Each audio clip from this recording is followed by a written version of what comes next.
what is this, why is this, and how can I manipulate this? So these questions will definitely arise.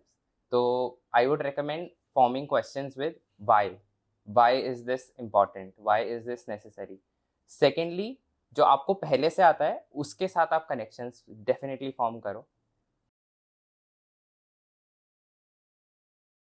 Hi guys, welcome to RBI Interview Series 2023.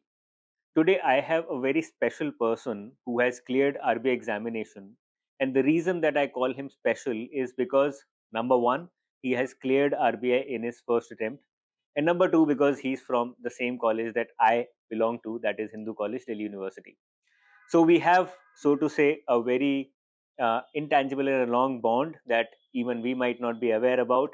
But taking that forward, we will try and discuss how he could clear the examination in his first attempt itself, despite all the odds against him. He's a fresher, and he was asked the same question in the interview: "What are you doing here?"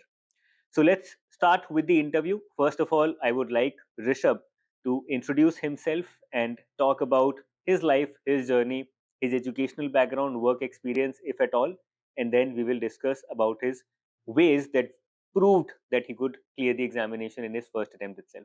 Welcome, Rishabh. Thank you, sir.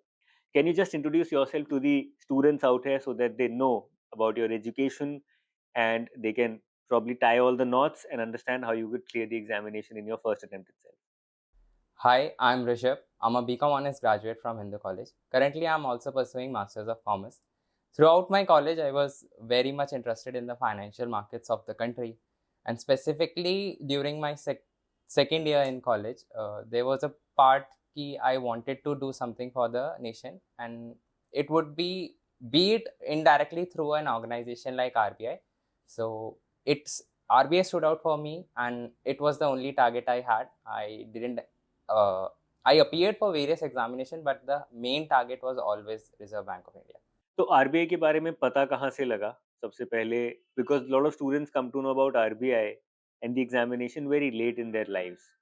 I would say you were lucky that you came to know about it while you were studying in college. तो कहाँ से ये idea आया? People in my family are from government services. My father, mother, my sister is also in a PNB. So she told me about the exam. There is an exam for Reserve Bank of India.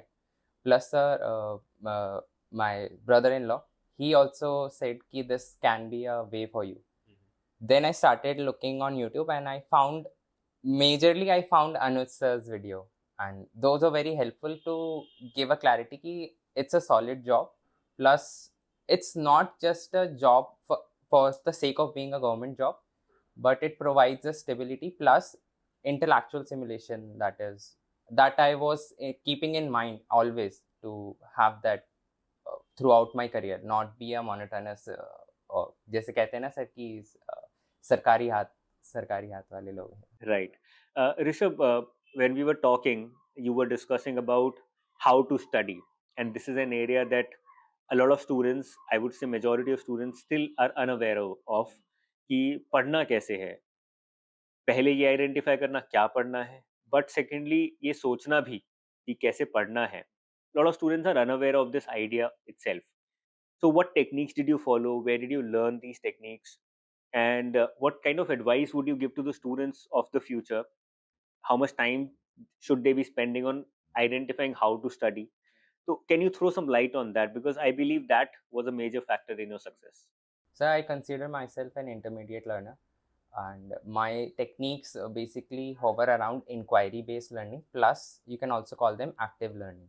So there is a system I think everyone can apply, that is the traffic light system. You start questioning, first go through the data. You are not looking for any particular kind of understanding, you're not looking for understanding at all in the beginning. Then there is a part of us that goes into this, that is way back dependent on the survival mode, like how to survive. So the brain can easily go into that mode. तो वो question करता है information को always कि what is this, why is this, and how can I manipulate this. So these questions will definitely arise. So I would recommend forming questions with why. Why is this important? Why is this necessary? Secondly, जो आपको पहले से आता है उसके साथ आप connections definitely form करो। इससे एक स्ट्रक्चर बनेगा प्लस एक नेटवर्क बनेगा। जो आपकी प्रायर अंडरस्टैंडिंग है वो एक्सपैंड भी होगी, प्लस जो आपको नहीं आता उसको समझने में आपकी मदद करेगी। एक एनालॉजी की तरह बोलूँ तो it's just like an analogy. तो but it's not that simple, but आप प्रैक्टिस करेंगे इस सिस्टम से। मल्टीपल आप क्वेश्चंस लिख लीजिए, why this is important, how is this related.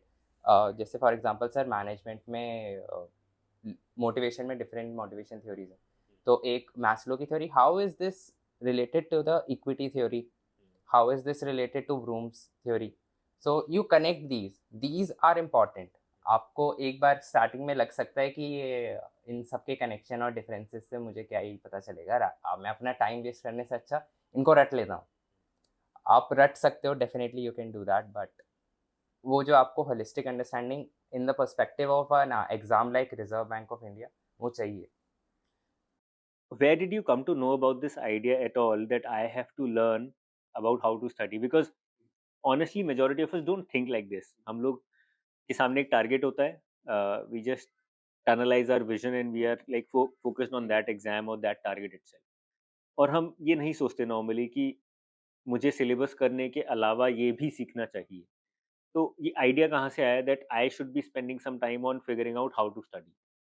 So when I started a year back, around in June, I started wholeheartedly focusing on this exam.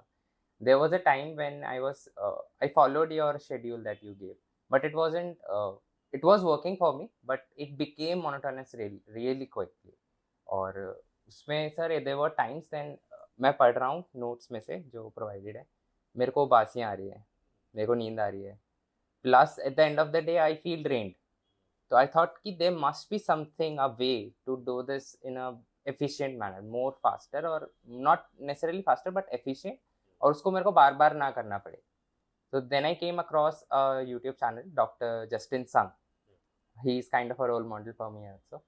So आप उनका channel भी follow कर सकते हो, plus they recently started I can study YouTube channel for students. तो उनकी tips, उनकी strategies are very practical, so that's a free source anyone can use. So you figured out how to study and then you started doing it. Uh, what kind of role did it play? How did it help you? Did it result in you studying less and getting better outcomes, or did it result in you studying more and thus more outcomes? Sir, the results are twofold. I became more confident in my ability to learn, plus the time I was spending was very productive, and मैं मतलब बिल्कुल उससे कह सकता हूँ कि मेरी उबासियाँ like 90% कम हो गई, और वो जो नींद की झपकियाँ आती है वो 90% बिल्कुल खत्म हो। Okay. So is it something similar to the active revision, which is like a small part of? It is, yes sir, it is a part of the whole strategy that I have for learning techniques में, but it's just a narrow part of it. Right. Okay, so you would recommend कि सारे students को, whether they are preparing for any exam or not, they should know how to do anything at all, and try to understand कि जो भी आप काम करने जा रहे हो पहले समझ लो कि वो कैसे करना है, right? Okay, wonderful. Let's come to the second major point, and that is about mindset of the achiever. You were talking about it that you are a fresher, and therefore you were also underconfident, must have been कि यार मेरा कैसे होगा, कितने अच्छे अच्छे लोग IIMs वगैरह के लोग भी देते हैं एग्जाम, बैंकर्स देते हैं। How did you change your mindset from an aspirant to an achiever, जो हमने स्लोगन लास्ट ईयर बनाया था? How did it work in your favour? Sir personally it struck me जब आपने पहली बार बोला था कि एस्पिरेंट नहीं हो आप, अचीवर हो। तो मेरे को लगा नहीं, we can, if I have to do this I have to think like कि हाँ मेरा हो सकता है। और आई वुड रिकमेंड जो अभी सीरियसली जो कैंडिडेट्स दे रहे हैं वो भी इसी माइंडसेट से जाएं कि they can actually achieve it. और sir secondly there is a part, doctor Justin Sung provides a course, so I took the course. तो there is a part in the end where they talk about neuroticism and how it affects learning abilities.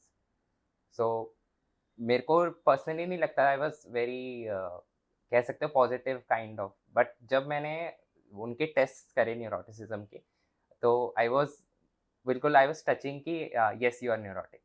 So being neurotic, मेरे how I understand is कि आपको personally आप अपने आप को downgrade plus negative thoughts के साथ आपकी साइकिल चलती है।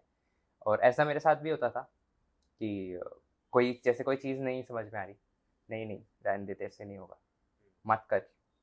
ये तो बहुत डिफ़िकल्ट है, इसको छोड़ भी सकते हैं, कोई दिक्कत नहीं है, इसको बिल्कुल लीव कर दो, कोई बात नहीं, आगे बढ़ जाओ। लेकिन आपको इससे आगे बढ़ना पड़ेगा और there is something known as growth mindset and it's actually works. तो आपको नहीं हो सकता से ये मुझे करना है। अब क्वेश्चन है कैसे करना है, वो आपकी जॉब है, वो आपको करना पड़ेगा कि आपको इससे अच्छा ठीक है, I will find ways to do this, I learn it in a better way, I learn it, but I learn it. What kind of role did this change in mindset play in your success? Because हमें लगता है it's all about content, and we'll come to the content part. Phase 1 कैसे पढ़ना है, phase 2 कैसे पढ़ना है, etc etc. But what kind of percentage terms में अगर हम बहुत crudely बात करें, what was the contribution of this change in mindset? Sir currently if I have to say sir 80%. 80%. That's humongous. So you're saying if you had not had this change in mindset to be an achiever, there is no chance at all in terms of probability that you could have got selected. Right. Wonderful. Let's come to the content part now, the 20% part. What do you feel is the major deciding factor in your case? कहाँ पे आपने बहुत ज़्यादा focus किया after having done with your studies and everything that resulted in a better chance of success? So for mocks specifically, phase 1 and phase 2 both, I used a technique known as Cole's experiential cycle. It has 4 stages. First is experience, second is reflection, third is abstraction, and finally it's experiment, what you wish to do the next time when you go through the same experience. So in experience, you write what you were doing. For example, mocks may, like, I took a mock at this point of time, I was feeling like this sad, angry, or neutral, good. In reflection, you write what you were doing throughout the mock. For example, I wrote, for example, we are doing GA. In GA section, I took this time. इस question पे इतना सोचा, English में इतना सोचा, quant के इस question में फंस गया, इतना सोचा, ये वाला नहीं कर पाया, इस क्वेश्चन के दौरान आई थॉट अबाउट दिस। आपका कोई डिस्ट्रैक्शन आ रहा है तो वो भी आप उसमें लिख सकते हैं। तो finally it's abstraction which is the most important part of this writing, this cycle. So basically you write, you here try to identify what led to what. When this happens, I tend to do this. For example, in my case, when I looked at the clock that was running in the mock, so I started panicking. उसकी वजह से I was losing quant के 2 से 3 question मैं देख ही नहीं पा रहा था, बिकॉज एक बार जैसे क्लॉक को देखा पैनिक हो जाता था माइंड में, तो उससे इशू होता था। तो आपने ये आइडेंटिफाई कर लिया problem. For example looking at the clock, in my case it was looking at the clock जो पैनिक क्रिएट कर रहा था। तो एक्सपेरिमेंट में आप नेक्स्ट टाइम जब आओगे तो नेक्स्ट टाइम आप उसी मॉक को देते समय क्या करोगे डिफरेंट। तो इस for example in my case आप, I won't look at the clock, I would try not to look at the clock. और फॉर एग्जाम्पल इस क्वेश्चन में आई थॉट अबाउट दिस, तो I would try to avoid that question next time. Is it like critically analyzing your performance as well as your thoughts Yes, on sir. a daily basis? Yes, sir. It can be used as an exercise which can be performed for anything, anything you can think of, be it learning a new skill, be it practicing something, or be it just your daily life, and it can actually be used to monitor your behavior if you wish. For example, if somebody is angry or if somebody is not feeling well, they can write this also. Does it not result in more anxiety कि यार ऐसा होता है कुछ लोगों के साथ कि रियलिटी चेक जैसे ही मिलता है और एंजाइटी बढ़ जाती है और ज़्यादा डिप्रेशन होता है, तो did it not result in that? Yes, it can do that, but you have to understand कि you have to create a mindset that we were talking about. So आपको पता चल गया है कि गलती क्या है, क्योंकि कई लोगों को पता ही नहीं चलेगा कि गलती क्या हो रही है। तो you should be happy कि yes, I have identified this, I can work on this. अगर if it's something कि आप नहीं उस पर काम कर सकते, बहुत ही ज़्यादा कुछ है, like it's your core, आप नहीं बदल पा रहे उसको, you can try to skip it, but उस पर हल्का फुल्का छोटा मोटा काम लाइक 5 मिनट्स का कुछ कर लिया कि इट, लेकिन आपको उसको रिकग्निशन देना पड़ेगा कि इट एग्जिस्ट। फेज 1 और फेज 2 की अगर प्रिपरेशन पे आए, what are the sources that you used?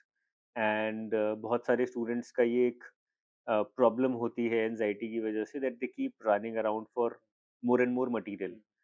तो what overall mindset did you have कि मुझे इतना ही पढ़ना है और बार बार रिवाइज करना है, फॉर एन एग्जाम्पल, या फिर डेली लिखना है, वीकली लिखना है? What kind of routine and what kind of mindset did you have?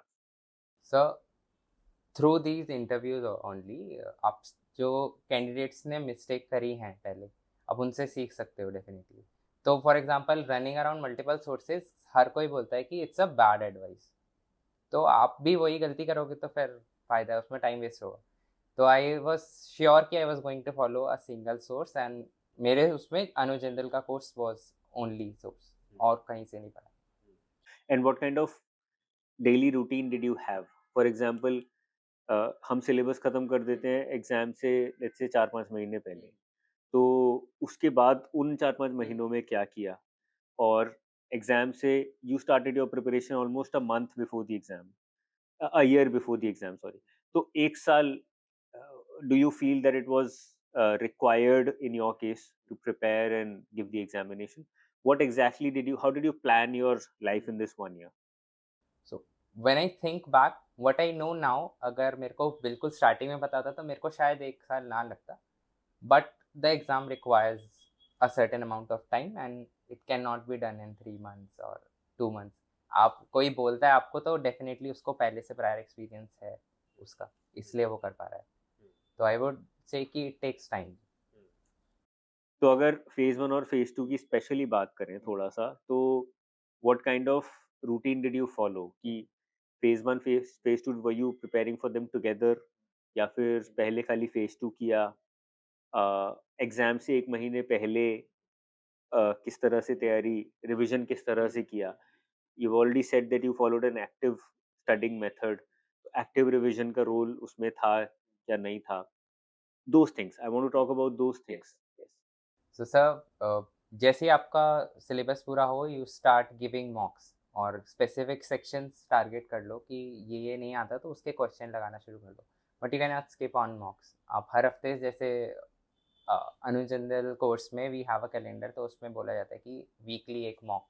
तो I actually gave every week I gave a mock, और फिर उसका एनालिसिस और Kolb's experiential cycle, that was the part of it, वो तो करना ही है. फिर फेज 2 के लिए I kept my Sundays off, बिल्कुल I did nothing on Sundays. और सैटरडे में I gave the mock in the morning, phase 1 का. आफ्टरनून में after lunch I gave ESI का पूरा सेक्शन का सेक्शनल मॉक पूरा, या फिर फाइनेंस मैनेजमेंट का एक साथ या इंग्लिश का एक साथ. तो उसमें से कोई तीनों में से कोई ना कोई एक होगा, 1.5 घंटे का राइटिंग सेशन होगा ही होगा, वीकली हो रहा था. You also have very interesting hobbies, like baking, and you also have your own YouTube channel. So, how did you find time amidst all of this? You were doing your MCom while preparing. You were also preparing. And what role did they play in your preparation, in success in the examination as well? Sir basically कोई भी hobby वगैरह, it acts as a stimulant और relaxant for your brain. तो burnout तो definitely होगा, उससे आप बच नहीं सकते, कोई भी नहीं बच सकता उससे. तो उसकी मेडिसिन है एक तरीके से हॉबी. और सर मेरा शेड्यूल, अगर फॉर एग्जांपल आई सेट कि 4:30 बजे उठना है, तो आई डेफिनेटली उठ जाता था मैं उस पर. And I never felt guilty of taking a break, because it is contributing towards your next day, कि आप वापस रिफ्रेश माइंड से उतना ही वापस पढ़ सकते हो. तो तो बहुत सारे स्टूडेंट सोचते हैं कि अगर मैं कोई हॉबी फॉलो करने की कोशिश कर रहा हूँ, then they feel guilty about it, as you said कि I could have dedicated the same amount of time in my studies. What do you feel, what is the way out of this? Because interview में भी hobbies आता है, interview में भी they expect you and they want you to have a vision beyond just preparing for an examination. तो what would be your advice to such students who are now starting, कि क्या करना चाहिए उनको इसके अलावा? So basically think about hobbies in a sense of give yourself an incentive. यहाँ पे जो मैं इंसेंटिव बात कर रहा हूँ, इट्स पर्सनल ग्रोथ, एंड आपकी पर्सनैलिटी डेवलप होगी उससे. एंड इट आपके इंटरव्यू एक्सपीरियंस में आप हॉबीज़ का अगर उन्होंने देख लिया तो definitely they will ask you. So it is going to contribute as a whole to who you are as a person. So take it as an incentive and take it as an important part. And when you start, actually when you start something with that you are passionate about or you're interested, not just not if not passionate, if you are interested in something, and if you start practicing it on a regular basis, you will find joy out of it. That joy will make you do it again and again. How did you manage your studies and your masters simultaneously, preparation and your masters simultaneously? Because बहुत सारे student सोचते हैं sir कि मेरी job है साथ में, that's why I can not clear, so these are reasons that we come out with. मैं अपनी मास्टर्स कर रहा हूँ या फिर कुछ और एमबीए चल रही है, तो I don't have enough time. How did you prepare both these things mentally also together? First of all, as I was an open student, तो मेरे को कॉलेज नहीं जाना था, तो वहाँ टाइम बच जाता था।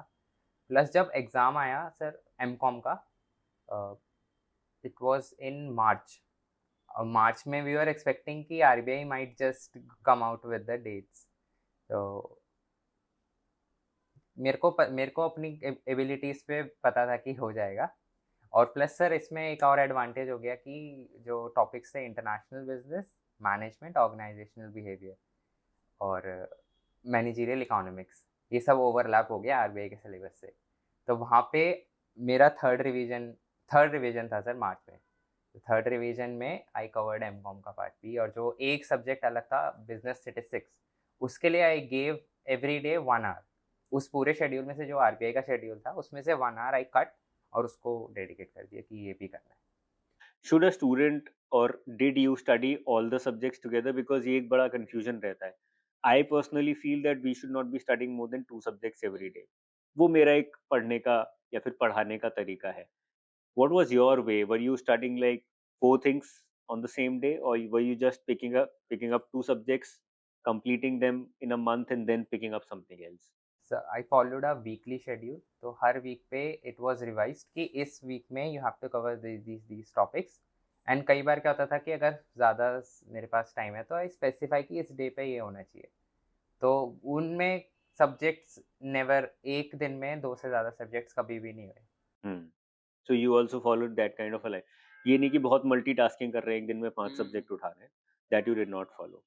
ठीक है। सर एक जैसे मैंने अभी पीछे बात कर रहे थे, उसमें फोकस शिफ्ट पेनल्टी की बात करी थी, तो वो कॉस्ट आपकी आएगी। आप जैसे ही टॉपिक शिफ्ट करेंगे तो वो जो ड्यूरेशन आपको वापस फोकस बनाने में होगा वो time waste. Can you talk again about that? Because we were talking about the focus shift penalty before the interview. So if you can tell the students what exactly happens here.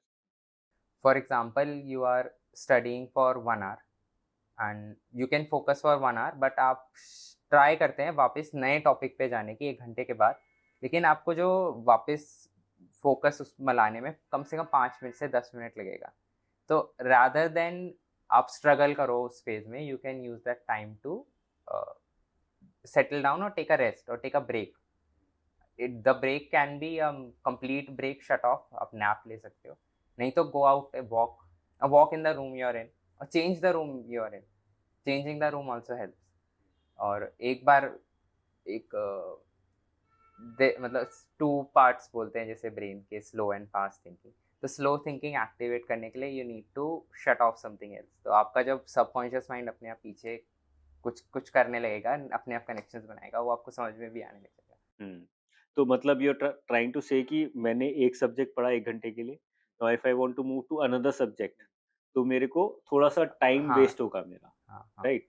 So instead of wasting that हाँ, time कि you आप can उसी में continue with the struggle same कर। हाँ। Subject in layman terms, in very basic terms. Wonderful. Let's come to your interview, because your interview was interesting. I feel it was interesting because a lot of questions were not expected out of that kind of an interview. So what was the experience like? How do you feel you performed? And what do you think was the deciding factor in the interview? What were they focusing upon as panelists? So this was a major interview I had. I had only given one before IBPS PO. उससे पहले I am a complete fresher, तो मेरे को work experience भी नहीं है। तो मेरे को था कि if they ask me about something और मेरे को नहीं आता होगा, फिर वो कैसे इंप्रेशन बनाएगा, मैंने तो कभी काम भी नहीं किया। तो उस हिसाब से, लेकिन आई रियलाइज कि आरबीआई ने अगर नोटिफिकेशन में लिखा है दे वांट फ्रेशर्स, तो वो कुछ सोच के ही लिखा होगा। तो उससे मैंने बनाया कि ठीक है, मैं फ्रेशर हूँ तो they might just treat me like a fresher, और वैसा होता है। और वहाँ पे भी हुआ, बट जिस एक्सटेंट पे मैंने सोचा था कि मेरे को हाँ, बिल्कुल ही फ्रेशर की तरह ट्रीट किया जाएगा, उतना नहीं किया गया, because maybe because of my background. तो my interview went along the lines कि आपने क्या करा है, और टेक्निकल क्वेश्चंस थे वहाँ पे। And I prepared very well for HR questions. Technical questions के लिए वो तो कवर हो ही रहा था, बट एचआर के लिए आई वाज कंप्लीटली कॉन्फिडेंट कि अगर वो मेरे से पूछते हैं, I know why I am doing this, why I am here and why I am sitting here and what took me there, तो वो मुझे पता था। बट वैसा वैसे क्वेश्चन नहीं हुए, और स्टार्टिंग में ही ऐसा बाउंसर क्वेश्चन आ गया सर। ऑब्वियसली पढ़ाया जाता है अकाउंट्स में, बट वो नीचे सेक्शंस में लिख दिया जाता है कि आपके सिलेबस से बाहर का है, तो you don't need to pay attention to it. तो वही क्वेश्चन उन्होंने मेरे से पूछा, और मुझे पता था कि यहाँ पे ऑनेस्टी दिखानी है आपको। तो मैंने सर से बोला कि सर आई डोंट नो, पहले क्वेश्चन पे। तो उसके बाद मैंने बोला गेस्ट ले सकते हो, सर ने कहा हाँ गेस्ट ले सकते हो आप। तो गेस्ट लिया, फिर उनको ज़्यादा पसंद नहीं आया आंसर, बट उसके बाद सर उन्होंने रियोटोरिकल थे काफ़ी ज़्यादा पैनलिस्ट इस बार। वो अपने आप में बात कर रहे थे, they were not looking for an answer, but they were creating a situation कि आप उसमें कैसे बैठते हो। तो दे आस्क कि आजकल जवान लड़कों का क्या है, आरबीआई करते रहते हैं सब। They were not looking for an answer, they were just making a statement. फिर उनके साथ में पैनलिस्ट थे, उन्होंने बोला कि ओपन से क्यों कर रहे हो, रेगुलर से अच्छा होता है। वो भी आंसर नहीं, उन्होंने मेरे से क्वेश्चन नहीं पूछा, वो सिर्फ बोल रहे हैं कि ऐसा होना चाहिए, कि आपको रेगुलर से करना चाहिए था। तो वो थोड़ा सा स्ट्रेस क्रिएट करने की कोशिश कर रहे थे। और फिर उसी के बाद सर ने मेरे से पूछा, चेयरमैन सर ने, कि आरबीआई क्यों करना है, और भी कुछ कर सकते हो। मैंने कहा सर आरबीआई का ही मैंने करा है, आरबीआई का ही फोकस है। उन्होंने कहा नहीं, अगर करना ही पड़े आपको, करना ही पड़े। उन्होंने मेरे से फोर्सफुली आंसर निकलाया कि बताओ कि अगर कुछ और करना होगा तो क्या करोगे। तो मैंने कहा sir, if any organisation that provides variety of functions that RBI performs, then I might look there. तो उसके बाद चेयरमैन सर बाहर चले गए उठ के। तो वहाँ पे मेरे को एक बार के लिए खत्म, आई एम डन, मेरे का फाइनल लिस्ट में नहीं होने वाला अब। तो क्योंकि मैंने एक पढ़ा था कहीं पे कि उसके इंटरव्यू के ड्यूरेशन में भी चेयरमैन सर बाहर चले गए और उसका फाइनल लिस्ट में नहीं हुआ। लेकिन फिर मैंने कहा चलो, अब अगर ये हो रहा है मेरे साथ, तो अब जो बचा है ड्यूरेशन के लिए उसको देखते हैं, उसको कैसे करना है। थोड़ी देर बाद सर आ गए थे ऑफिस। तो और फिर उसी क्वेश्चन को, जो मैंने जानबूझ के ये बोला था कि आरबीआई वैरायटी ऑफ फंक्शंस करता है, क्योंकि कम्युनिकेशन थ्रेडिंग बोलते हैं, तो आपने जो पॉइंट दिया उसी से आपके क्वेश्चन बनेंगे, वो होगा। तो उन्होंने मेरे से पूछ लिया कि क्या क्या फंक्शंस परफॉर्म करता है आरबीआई। फिर उसमें डेट मैनेजमेंट वगैरह बताया मैंने, तो डेट मैनेजमेंट पकड़ लिया, फिर उस पर क्वेश्चन हुए। फिर टेक्निकल बैकग्राउंड पे मेरे की इकोनॉमिक्स करा था बीकॉम ऑनर्स में, तुमने कितने सब्जेक्ट्स दिए थे, what is marginal of utility, उसी के बैकग्राउंड से क्वेश्चन। फिर इकोनॉमिक रिलेटेड क्वेश्चन की डेट टू जीडीपी रेशियो क्या है इंडिया का, इंडिया से ज़्यादा किसका है, 100% से ज़्यादा हो सकता है कि नहीं हो सकता। प्लस फिर what is government doing for employment, और उस टाइम पे बजट के आसपास केपेक्स इंक्रीज करना, पीएलआई स्कीम्स का, उसी के 2 महीने पहले आई गेस पीएलआई का वो आया था कि डेटा की ये अपडेट्स ऑन डेटा एस्टिमेट्स वगैरह। तो उससे रिलेटेड क्वेश्चन पूछे। What do you think? What if you got good marks in interview? अभी marks नहीं आए हैं, then why would you have got good marks in interview? I think जो एक कॉन्फिडेंटली आई पुट, जो मेरे को आता था वो कॉन्फिडेंटली जो मैंने पुट फॉरवर्ड किया, plus I stood by what I said. अब वो आप एक को बीच में एक क्वेश्चन जैसे डेट मैनेजमेंट में था, उन्होंने मेरे से पूछा कि आर यू श्योर कि गवर्नमेंट करता है पक्का, यही आप यही फाइनल बोलना चाह रहे हो। मैंने कहा यस सर, आई वो serious. So do you feel that they're looking for answers or are they looking for something else?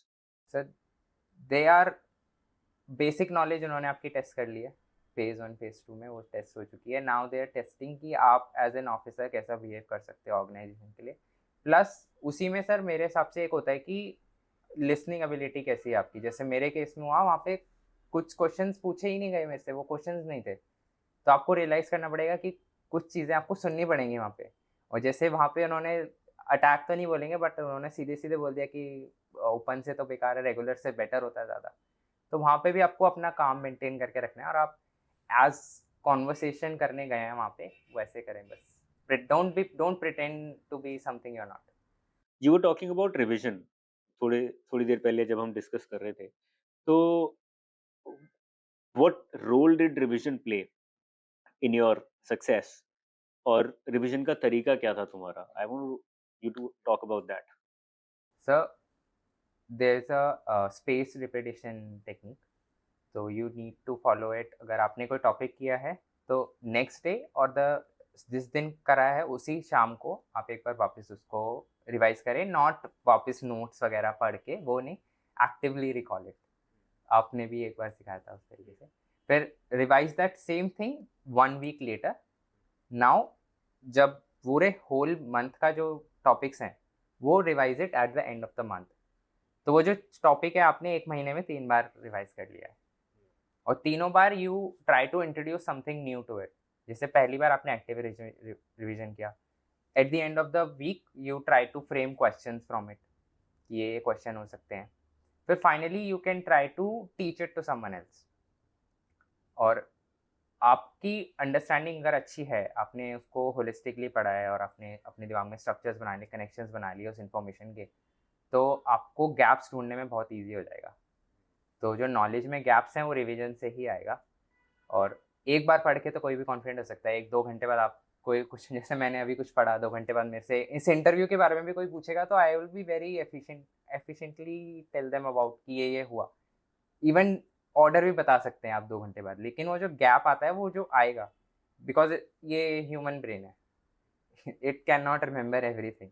तो वो जो गैप है उसको फिल करने के लिए revision is a must. Direction is something that you focused upon very thoroughly, and this is my last question, probably. So, how did you find or create the right direction for yourself? Because like a lot of aspirants, you were also sitting at home and preparing. तो अपना खुद का direction कैसे create किया? How did you follow that? Sir, I read a book atomic habits by James Clear. तो उसमें starting में ही चैप्टर है identify as yourself as you what you want to become. Identify yourself as what you want to become. उसमें example था कि I am, दो statement बोलता हूँ. I am trying to quit smoking, I don't smoke any more. दो statements, दोनों में nuance difference है. दोनों स्टेटमेंट्स कहना एक ही चीज़ चाह रही है, लेकिन एक बंदा ट्राई कर रहा है और एक बंदा कह रहा है कि मैंने छोड़ दिया. तो उस तरीके से यू कैन अडॉप्ट दिस कि I M an officer from today. तो आप हैबिट्स अडॉप्ट करना शुरू करो जो एक ऑफिसर से डिमांडेड है. शेड्यूलिंग, गुड हैबिट्स, एक्टिव रहना, मेंटली फिजिकली वेल बीइंग. तो उस तरीके से, प्लस एक ऑफिसर से सर मेरा एक रिलेशन था कि उसको, जिस फील्ड का ऑफिसर है उसको ये पता होना चाहिए उसकी फील्ड में हो क्या रहा है. वो बहुत ज़रूरी है. तो उससे भी आपको एक ये सब सब कंट्रीब्यूट करेगा आपके फाइनल रिजल्ट में. Wonderful. Any last advice that you would want to give to the students जो भी 2024 में आरबीआई के एग्जाम लिखेंगे?